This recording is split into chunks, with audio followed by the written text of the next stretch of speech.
Yang pertama, kita akan berbicara masalah definisi. Definisi daripada komunikasi interpersonal. Setelah kemarin kita bahas intrapersonal, sekarang interpersonal. Bicara interpersonal, inter itu berarti dengan orang lain, di luar dari diri kita.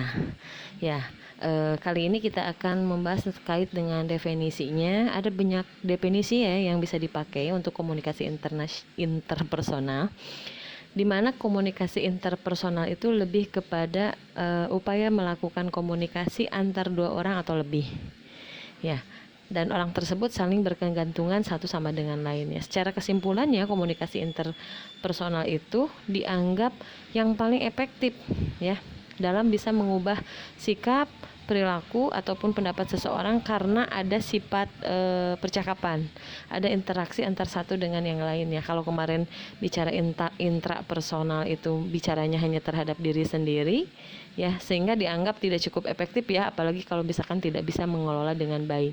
Nah, kalau interpersonal itu ada lawan komunikasi, sehingga dianggap menjadi komunikasi yang paling efektif.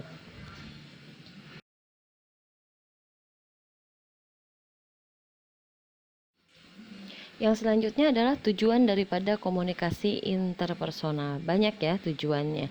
Ada menemukan diri sendiri, menemukan dunia luar, membentuk menjaga hubungan yang punya arti, kemudian merubah sikap dan tingkah laku, serta untuk kebutuhan kesenangan, ya, atau entertainment dalam hal ini.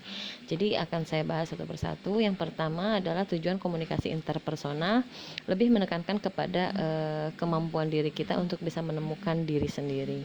Kenapa menemukan diri sendiri?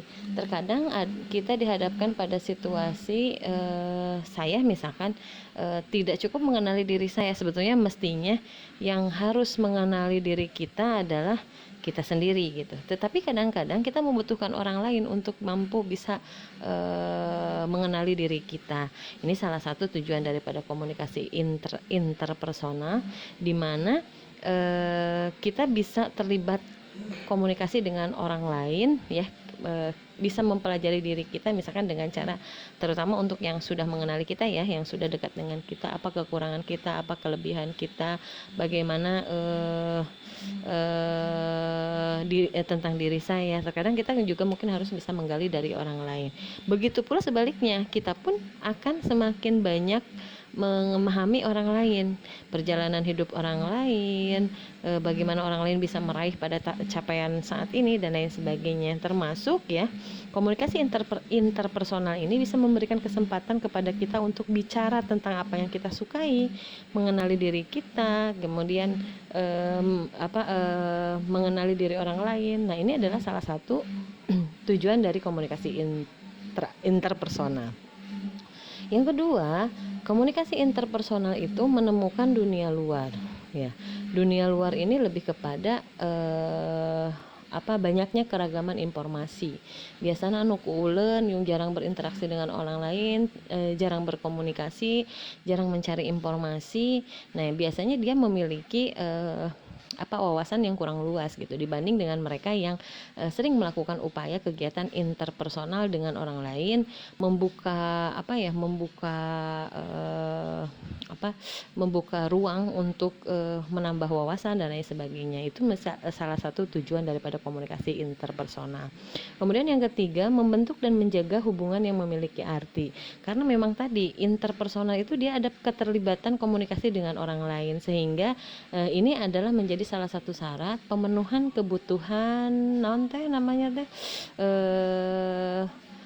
karakter kita sebagai makhluk sosial yang memang membutuhkan orang lain gitu untuk bisa membangun sebuah hubungan atau menjaga hubungan sosial dengan orang lain. Kemudian yang keempat, berubah sikap dan tingkah laku. Ya, kadang-kadang kan kita membutuhkan orang lain untuk, khawatirnya apa yang sudah saya lakukan, saya menganggap bahwa ini adalah benar, tapi ternyata faktanya ternyata masih jauh dari koridor-koridor kesehatan misalkan. Nah, banyak waktu untuk kita gunakan mengubah tingkah laku dan sikap orang lain dengan pertemuan-pertemuan interpersonal. Bukan hanya diri kita yang bisa berubah, tetapi kita pun dengan komunikasi interpersonal bisa membuat orang lain berubah gitu, sesuai dengan apa yang menjadi harapan daripada perilaku kesehatan tadi. Kemudian yang kelima adalah Kebutuhan tujuan interpersonal itu adalah untuk kebutuhan kesenangan. Ya, dalam hal ini adalah misalkan berbicara dengan teman mengenai aktivitas yang dilalui akhir pekan ini, atau memflashback kembali informasi-informasi yang pernah dilalui bersama dan lain sebagainya, akan membuat pikiran kita menjadi rileks dari semua keseriusan. Misalkan ya, makanya salah satu fungsi daripada komunikasi interpersonal adalah bersifat penghiburan. Nah, ini mungkin salah satunya, karena komunikasi itu tidak harus dibangun dalam bentuk formal saja, bisa informal juga.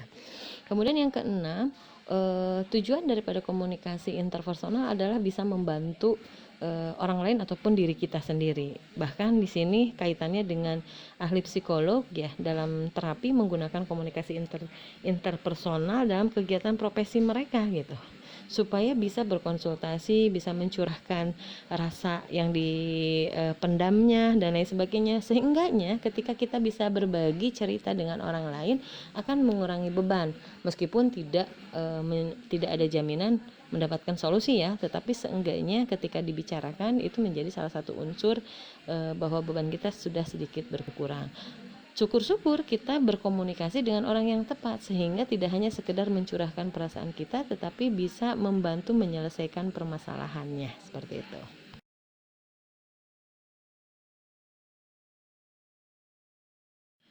Yang selanjutnya adalah fungsi komunikasi interpersonal. Sebagaimana definisi tadi yang saya paparkan, interpersonal itu ada melibatkan orang lain, diri kita dengan orang lain, baik itu 2 orang maupun lebih. Nah, dalam hal ini komunikasi interpersonal itu bisa berfungsi, satu, bisa membentuk, menjaga hubungan baik antar individu. Tadi pemenuhan kebutuhan sebagai manusia, sebagai makhluk sosial. Kemudian yang kedua, menyampaikan pengetahuan dan informasi, biasanya melalui konseling, penyuluhan dan lain sebagainya, baik itu yang berperan sebagai orang yang memberikan informasi ya, apa yang dia pahami sesuai dengan bidang keahliannya disampaikan kepada orang lain, sehingga dua fungsi ini bisa berjalan, yaitu mendapatkan informasi dan bisa memberikan informasi. Yang ketiga, ini bisa disinyalir terkait dengan fungsi komunikasi interpersonal, di mana bisa mengubah sikap dan perilaku. Dengan cara apa?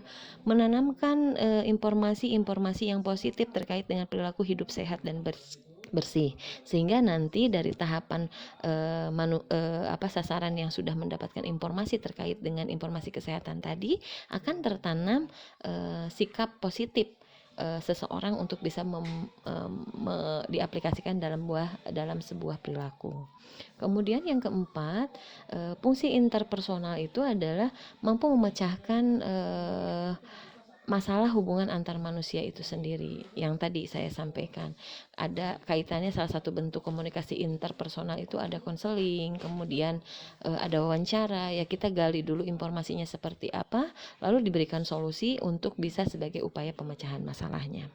Lalu yang kelima, fungsi komunikasi interpersonal adalah menjadikan diri kita atau citra diri kita lebih baik. Kenapa? Karena kita bisa berbicara dengan diri sendiri, bisa mengenali dengan diri sendiri, kemudian bisa belajar dari orang lain, sehingga mau tidak mau komunikasi interpersonal ini membantu kita untuk memperbaiki diri kita sendiri supaya menjadi lebih baik, sehingga citra diri kita pun akan menjadi meningkat ya. Dan mungkin bonusnya yang terakhir adalah dengan citra diri kita yang meningkat, kemudian perilaku kita yang membaik, akan menjadi gerbang ataupun jalan untuk menuju kesuksesan. Karena ada salah satu profesi ya, yang dimana kesuksesannya itu bisa ditentukan oleh kemampuan berkomunikasi.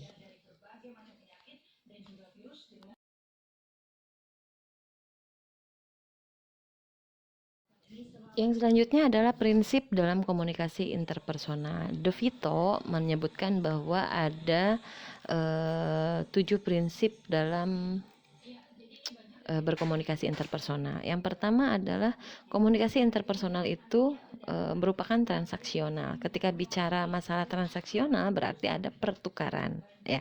Ada pertukaran di mana komunikasi interpersonal ini adalah sebuah proses kejadian yang berkelanjutan di mana masing-masing elemen saling bergantung satu sama lainnya, dan kegiatannya dilakukan secara konstan terus-menerus sampai dengan mengalami perubahan. Agar dapat memahami gambaran komunikasi interpersonal sebagai proses transaksional, biasanya model komunikasi transaksional dapat dijadikan jawabannya. Jadi memang adanya perubahan, pertukaran, baik itu pesan maupun sampai dengan tahapan perubahan perilaku. Kemudian prinsip yang kedua, komunikasi interpersonal memiliki tujuan. Ya, ada 5 tujuan. Satu adalah tujuannya untuk belajar, di mana komunikasi interpersonal membuat kita bisa memahami orang lain dan dunia luar secara lebih baik. Kemudian yang kedua, komunikasi interpersonal memiliki tujuan untuk bisa membina hubungan ya dengan orang lain, karena tadi ada komunikasi melibatkan orang lain. Kemudian bisa saling mempengaruhi, kemudian kebutuhannya untuk kebutuhan hiburan ya, untuk bisa membantu kita dalam proses bermain, menghibur dan lain sebagainya, sampai dengan memiliki tujuan adalah komunikasi interpersonal sebagai terapis untuk bisa penyembuhan proses kejiwaan. Yang prinsip yang ketiga adalah komunikasi interpersonal sebagai ambigu. Semua pesan berpotensi ambigu. Ambigu itu memiliki makna banyak ya.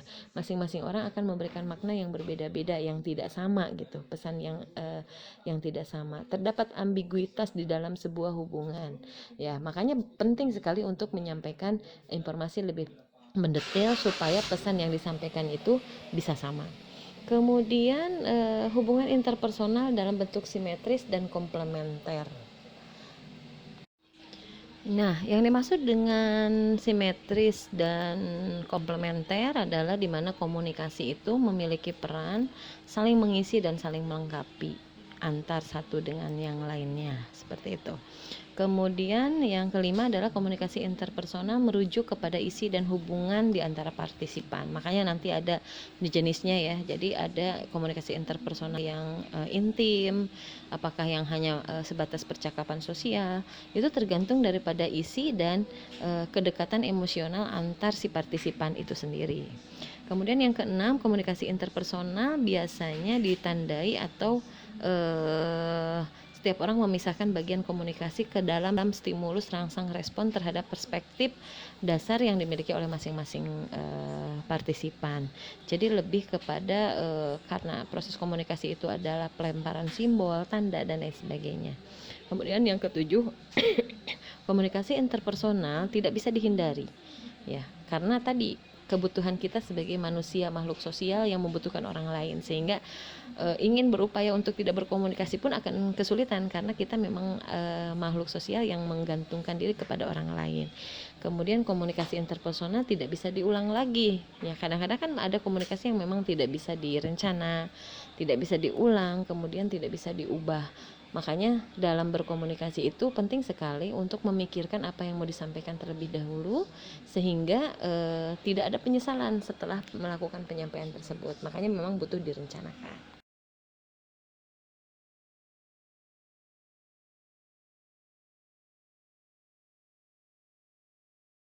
Di dalam klasifikasi komunikasi interpersonal, yang pertama ada interaksi intim, percakapan sosial, interogasi, dan wawancara.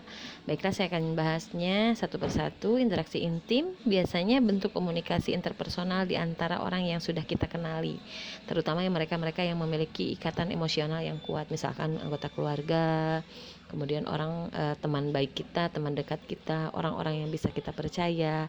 Biasanya sudah tidak ada sekat lagi, semua rahasia akan tercurah di sana, tidak ada hal yang ditutup-tutupi, tidak ada jarak, tidak ada kekakuan. Nah, biasanya ini adalah di komunikasi interaksi intim. Lalu ada percakapan sosial. Percakapan sosial interaksi untuk menyenangkan seseorang dengan cara sederhana. Nah, tipe ini lebih kepada bagaimana kita bertatap muka ya, untuk mengembangkan hubungan informal dalam sebuah organisasi. Misalkan 2 orang lebih untuk berbicara tentang sebuah isu yang sama-sama dipahami. Misalkan Aina lagi trending topik adalah isu undang-undang Cipta Kerja. Nah, untuk kebutuhan percakapan sosial biasanya memiliki ide masing-masing, persepsi masing-masing, tetapi percakapannya formil gitu. Kemudian yang ketiga, interogasi. Interogasi itu interaksi antar seseorang yang ada di dalam kontrol, lebih kepada menuntut pencarian informasi kepada seseorang yang sifatnya lebih menggali lebih dalam dibanding dengan wawancara.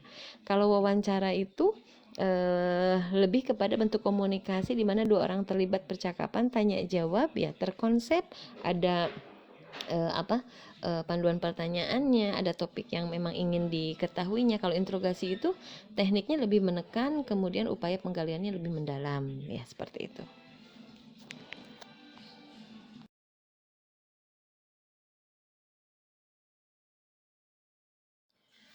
Terdapat banyak faktor yang mempengaruhi hubungan interpersonal. Ini menurut Rahmat ya. Yang pertama adalah memiliki rasa trust atau saling percaya. Kenapa ini penting gitu? Ya kita mungkin pernah dihadapkan pada satu kondisi di mana kita diwawancara, digali informasi dan lain sebagainya. Ternyata orang yang melakukan proses penggaliannya itu adalah orang yang bibirnya misalkan ember, sering membocorkan rahasia. Itu akan menimbulkan kita enggan untuk memberikan informasi secara utuh. Karena tidak ada kepercayaan. Itu penting sekali karena kepercayaan menjadi modal dalam sebuah hubungan interpersonal, ya. Kemudian sikap sportif. Sportif di sini lebih kepada mengurangi resiko yang terjadi akibat dari kesalahan dalam berkomunikasi. Dia bisa netral komunikasinya, kemudian tidak memihak, dia tahu tentang resiko yang bisa dimunculkan dan lain sebagainya, kemudian siap untuk menanggung resiko tadi. Kemudian yang selanjutnya adalah sikap terbuka. Sikap terbuka memiliki pengaruh yang besar dalam keefektifan komunikasi interpersonal, karena dengan kita bersikap terbuka membuat kita akan menilai pesan itu lebih objektif gitu. Kemudian akan dapat dengan mudah melihat perbedaan dalam sebuah komunikasi, mencari informasi yang berasal dari sumber yang beragam, ya tidak hanya misalkan dari satu sumber saja, tidak terlalu kaku untuk mempertahankan kepercayaan yang dimiliki, kemudian mencari pesan makna yang sesuai dengan apa yang diyakini. Itu adalah sikap terbuka di dalam sebuah komunikasi.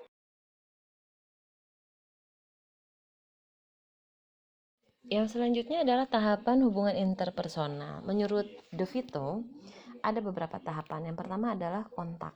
Pada tahapan ini, jenis kontak persepsi seperti apa yang kita lihat, apa yang kita dengar, apa yang kita sentuh dan lain sebagainya. Dari tahapan ini kita akan membentuk sebuah gambaran mental dan fisik seperti perbedaan gender, ya misalkan antara laki-laki dan perempuan, perbedaan usia, perbedaan kepercayaan dan nilai yang diyakini. Nah, dari kontak inilah kita akan memahami hal tersebut.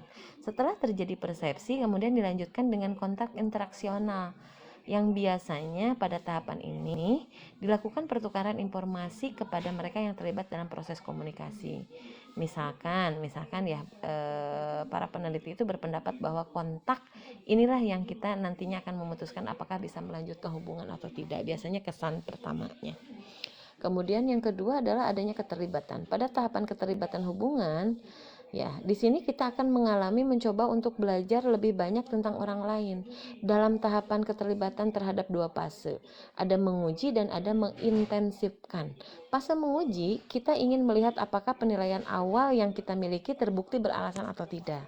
Misalkan kita bertanya, di mana sih kamu kerja gitu. Jika kita ingin mengetahui seseorang lebih baik lagi, maka akan dilanjutkan pada keterlibatan yang bersifat intensif. Tidak hanya pada tataran dasar, melakukan interaksi yang awal, memberitahukan informasi yang tentang diri kita. Lalu yang selanjutnya adalah keakraban. Tahapan ini berkomitmen pada diri kita untuk tetap mengenal lebih jauh seseorang dalam membentuk sebuah hubungan ketika seseorang tersebut menjadi seorang teman dekat. Kualitas dan kuantitas pertukaran interpersonal berkembang menjadi diri kita menjadi lebih sering membicarakan secara rinci tentang hubungan tersebut. Itu kalau fasenya sudah fase akrab.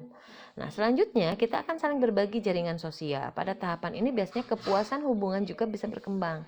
Dalam tahapan ini juga ada dua fase. Fase pertama adalah komitmen interpersonal, dua orang berkomitmen kepada mereka diri sendiri dengan orang lain dengan cara yang pribadi. Pada fase ikatan sosial, komitmen dibuat menjadi umum, misalkan pada keluarga dan pada teman. Kalau sudah akrab, tahapannya sudah lain lagi. Lalu ada tahapan kemunduran. Kemunduran hubungan biasanya ditandai dengan melemahnya ikatan antar teman atau orang yang terdekat kita. Fase pertama pada tahapan kemunduran hubungan adalah ketidakpuasan interpersonal yang dimulai dialami saat berinteraksi. Kalau kita sudah memiliki kesan yang nggak bagus, biasanya di tahapan selanjutnya adalah komunikasi itu mengalami kemunduran. Jika fase ini terus berkembang, maka akan lanjut ke fase kedua, yaitu kemunduran interpersonal. Kita mulai menarik diri dan menghindari untuk bisa berinteraksi lagi, tidak saling berbagi, meminimalisir kontak fisik ya, kedekatan secara psikologi. Disinilah konflik bisa berkembang dan sulit menemukan solusi yang terbaik. Nah, setelah mengalami fase kemunduran, maka tahapan selanjutnya adalah tahapan perbaikan. Fase awal tahapan perbaikan biasanya perbaikan interpersonal. Kita mencoba untuk menelaah, menganalisis apa yang menjadi salah, dan mulai menemukan titik terang untuk cara bagaimana mengatasi hubungan tersebut. Kita mengevaluasi sisi positif maupun negatifnya.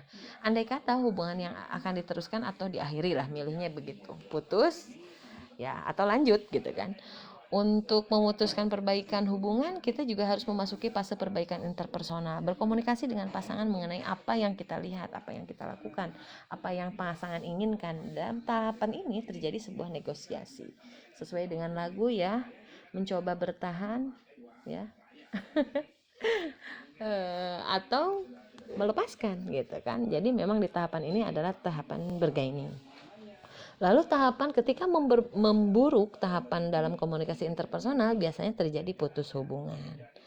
Pada tahapan ini ikatan antar individu benar-benar sudah terlepas. Pada awalnya putusnya hubungan secara umum berlangsung dalam bentuk perpisahan interpersonal, misalkan memisahkan rumah jika perpisahan ini diterima, dan jika hubungannya tidak bisa diperbaiki lagi maka biasanya memasuki fase perpisahan sosial. Jika sudah hubungannya dalam sebuah pernikahan, maka fase ini menuju pada tahapan perpisahan. Nah, biasanya ini tahapan-tahapan akhir akibat dari sebuah kegagalan dalam berkomunikasi interpersonal.